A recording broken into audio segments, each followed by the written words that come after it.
One time, I went out to sea, chartered a big boat. I wasn't sure what to do next once I got out there. "Well, here I am," I said, scanning the endless horizon. Then a whale breached the surface. "Wow, this is what it's all about," I said. When I thought about it a little longer, I realized that wasn't quite right. I was just trying to convince myself that's why I went to sea. After the whale was gone, after I even forgot I saw it, the pirates came. They boarded the ship, looked around, saw I had nothing, then left. "Hey," I shouted after them. "You're not even going to kidnap me? Or kill me?" They didn't even look back. I was so offended. I didn't go to sea to be ignored, to be made to feel unwanted. This is what it's all about. Reflecting on life, on what I want, I said to myself. But that wasn't quite right either, was it? I decided then to become a pirate myself. No one would ever feel unwanted after I boarded their ship. I'd make sure to either kidnap or kill them, I vowed. But on my way to the first ship I aimed to take, that whale resurfaced. It was much, much larger than I'd remembered it. It opened its mouth and swallowed my ship whole. It only took me a couple minutes to determine there was no way of getting out of there. So I just put my arms behind my neck and looked up at the stars of the whale's belly. I listened to the still water sloshing around in there, along with the whale's beautiful, mournful song. And I didn't think, wow, this is what it's really all about. But it was.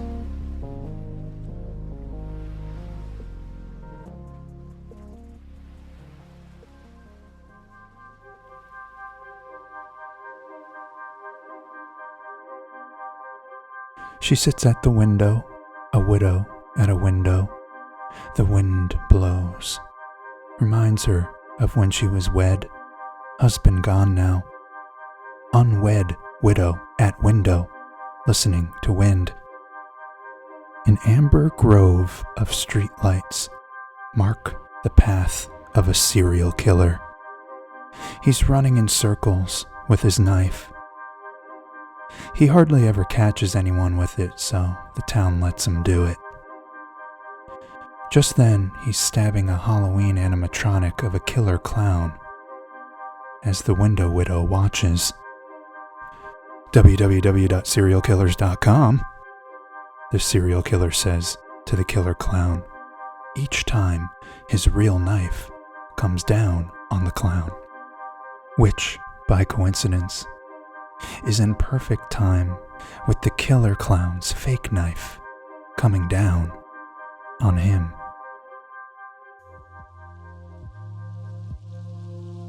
While giving blood, I faint. I dream I am on a river of blood, a lazy river, the kind you drift on while lying on an inner tube. I love that phrase, inner tube. I think about how much I love it as I drift on the river of blood. But then I see at the end of the river is a giant Dracula. Oh shit, I say. He's gonna drink me up along with the river. Oh shit, I say, and try to paddle away from the giant Dracula's mouth. But it's no use. The current of the river of blood is rushing too powerfully toward the giant Dracula's mouth. Just before I go into Dracula's enormous mouth and down his evil throat, I wake up. Several nurses are nude and kissing. One notices I'm awake. "Oh, sorry, We get turned on when a patient passes out, one nurse says. It's why we got into this line of work, another nurse says. I say it's all right. I just had a bad dream, and I apologize if I have a weird vibe. Was it the dream with the giant Dracula at the end of the River of Blood? One asks me. Yeah, I say, that's exactly what I dreamed. It's no dream, one says, and a dark curtain of shadow lowers on her face. He's outside right now, waiting for you to leave the building. But you have to leave the building, another nurse chimes in. Yeah, you're not allowed to stay here any longer. You've got to leave right now. But the good thing is, you just gave blood, so he probably won't want you. Yeah, you'll be less enticing than, say, we are, after having drank your blood. I thank them for warning me and begin to walk down the long hallway. As I walk, I realize it's not a hallway, but a throat. The hospital itself has already been swallowed by a giant Dracula. One even larger than the one in my dream. But that was just a dream, I think. So it's no wonder he was smaller. Even the most frightening dreams, I think further, are often not as scary as the real world. The prank Philharmonic made the bus crash, but they're just getting warmed up. They prank everyone one by one as we wait for roadside assistance. We are all worn out by their pranks before long. In fact, some of the riders, exhausted from a miserable day of work, say they want to kill the pranksters. The prank Philharmonic takes this as the perfect moment to end the show and begins to bow. When roadside assistance arrives, we see they happen to be clowns. They all tumble out of a tiny car, but we're too tired to laugh. The clowns don't like that we didn't laugh at their routine. We were normal clowns, but now we're killer clowns, one of the roadside assistants say. You've brought this on yourself. We all could have had a nice time laughing, but you chose death. The four-door sedan slowed to cautiously navigate the steep bends in the mountain road. Mussolini was in the back seat, asking if we were at the haunted Overlook Hotel yet. Not yet, Mussolini, I say. Drive faster, he commands. Why are you in such a rush to go insane? I ask. It's not the murder I'm excited about, if you can believe it, he says, and we chuckle. It's the party. I can't wait to get to the party of the damned. Ah, I see, I say. Yes, I'm sure that'll be a lot of fun for you. For you guys too, Mussolini says, scanning the sedan with a pleading look. I don't think we'll be able to go, I say. But why not?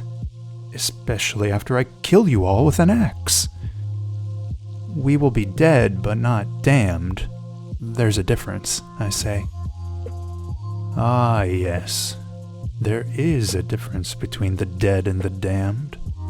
The dead are forgotten, he says. We're all quiet for a while after that. The only sound is the sedan's tires on the mountain road, the wail song of the wind as we wind around. I look over at our driver. It's a reaper of some kind. Skeleton in dark purple robe. You're driving very well, I say. thanks," says the Reaper. And it turns to me then, and I see that on its skull, it's painted on clown makeup. One time I was lost in a computer program. It was meant to simulate fear, so you can learn to be less fearful. Most of my fears are social fears, so each session was one endless party I didn't want to be at. They made everyone tall and strangely proportioned to heighten the social fear. "This will make regular people seem more manageable," they told me. The people at the party say, "Want to see a trick?" I say, "No." A buzzer sounds. I say, "Yes." Then the guests go over to a closet and drag a guy out. He is bound in rope and duct tape. They murder him in a horrible way in front of me. "Did you like that?" one of the freaks asks me. "No." A buzzer sounds. "Yes." The party continues this way. I can't wait for the session to end. The things I see, hear, smell, even taste are horrific. When the session's up, I say, "I think I'm done coming to this place." I say, "I understand what they're trying to do, but it's just too much for me." "I see," says one of the lead therapists. And then the team of them starts growing to strange proportions. "Want to see a trick?" one asks. "No," I say. A buzzer sounds. "Yes." They are performing a surgery inside the ruins of a church. The ruins have been there since before churches even existed. It was not a church back then, but a sacrificial altar. That's why they chose it as the site of the surgery. "What are y'all up to?" I ask. "We are implanting the new creator inside the belly of this man." "What for?" I ask, like a child. "To bring about a new world order for the worshippers of..." One of the other surgeons cuts him off. "Who or what we worship is no business of yours, outsider. Get lost." "But I am lost," I say. "I was walking through the woods and wandered off the path." All the surgeon believers look at one another suddenly. "Just like the prophecy," one says. "Perhaps it is you in whom we are meant to implant the new creator." The guy on the altar looks disappointed. "Well, sorry for wasting your time," one of the surgeon believers says to him. "All good," he says, stands up, wipes the blood from the incision across his gut, and leaves. "Get on the altar," one says to me. "I'm good, I think, but thanks," I say. They walk toward me, scalpels out. I start running away and they chase me. They chase me through the woods for hours. Several times they nearly catch me, but I manage to slip their grip. Eventually I stumble back onto the path. "Not lost after all," I shout to them. "Found my path. Thanks, bye." They look disappointed. I just shrug and walk back into the woods. "I hope the surgery goes well," I shout after them. I'm not sure what the consequences are going to be for the world, but it just seems polite to say. Besides, maybe the world could use a new order. The first item should be to better mark the paths for those who walk in the woods at night. The duck-fingered petting zoo owner keeps rubbing my window. All I hear is a disturbing swish, accompanied by quack quack. "I'm not interested in petting your animals," I shout to him. He doesn't budge. He just keeps rubbing the window. Quack quack. I hear all night. Quack, quack. On a date, I'm told that if I touch her, I'll die immediately. I ask if she means it, and she says yes. Okay, I say, I will not touch you. But what if it happens accidentally? Then you will die, she says. Okay, I will not touch you, and I will stand far away. No, she says, that's too cold. It hurts my feelings, and we'd have to shout to talk. Okay, I will stand close, but I will be very careful not to touch you, I say. That might wound me too, though, she says, for you to not even try. Okay, I say. I will bring my hand close, but you can stop me with a warning before it reaches you. Why should I stop what I want? She says. Because it'll kill me, I say. Will it? She says. Yes, I say. Maybe we should test it out. Go ahead, give it a shot, she says. No thanks. It's not worth the risk, I say. This was the wrong thing to say. She storms off in a huff. Why did you waste my time asking me out if you weren't interested in me? She says, as she goes. I imagine this is all part of what she's after. The confession of the strange condition, the impossible test. Although, maybe for someone out there, the test isn't so impossible. I wish them the best of luck in my mind, and walk home. Every day a new curse. A witch, a warlock, a mysterious nomadic traveler.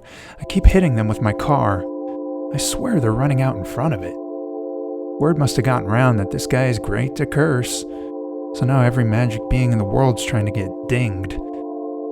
They're just looking for an excuse to curse somebody, I know it, and I keep providing them with one, no matter how careful I am with my vehicle. I've been turned into animals, slowly over weeks. I've been made extremely thin, so thin I could edge my way through a poorly set door hinge. I've been made extremely wide, so much so I was used as a shield for the workers of a construction site. I've been made invisible and mute. I've been shot out into the deep void of space. I've been shrunken down until I was smaller than an atom. I've actually started to get used to these extreme state changes. I experience things no one else has. In the end, I'll be able to look back on my life and say, it's a life well lived. I tell the latest warlock I wounded all this as he brushes ditch dirt off his cape and readies a curse. He stops. You're actually enjoying our tortures? Yes, I tell him, because at least they're interesting tortures. I mean, when it comes down to it, maybe that's as good as life gets. It is winter, and the duck-fingered petting zoo owner is suffering outside my window. Come inside, I implore him. He just keeps smiling in his usual insane way, rubbing his duck fingers on the window. Quack, quack, they go, slower than before. They're dying, I tell him. Bring them inside before they freeze to death. Tears well in his eyes, but he just keeps smiling and stroking the window. I can't get myself to open it and yank him in. I know that if I do, after he's warmed back up, he'll use his duck fingers to kill me. I'm not sure how he'll do it. I suppose they'll just peck me to death. He is a maniac through and through. He wants me to visit his petting zoo and won't take no for an answer. It's either death or a visit. Fine, fine, I say. I'll go to your petting zoo. His eyes go wide. I've never seen someone so happy in my life. He wanders away in ecstasy. He doesn't wait for me or bade me to follow. I guess he didn't want me to visit after all. He just wanted to know that I would. I watch him walk off as snow begins to blizzard down. I hear, and it grows softer and softer.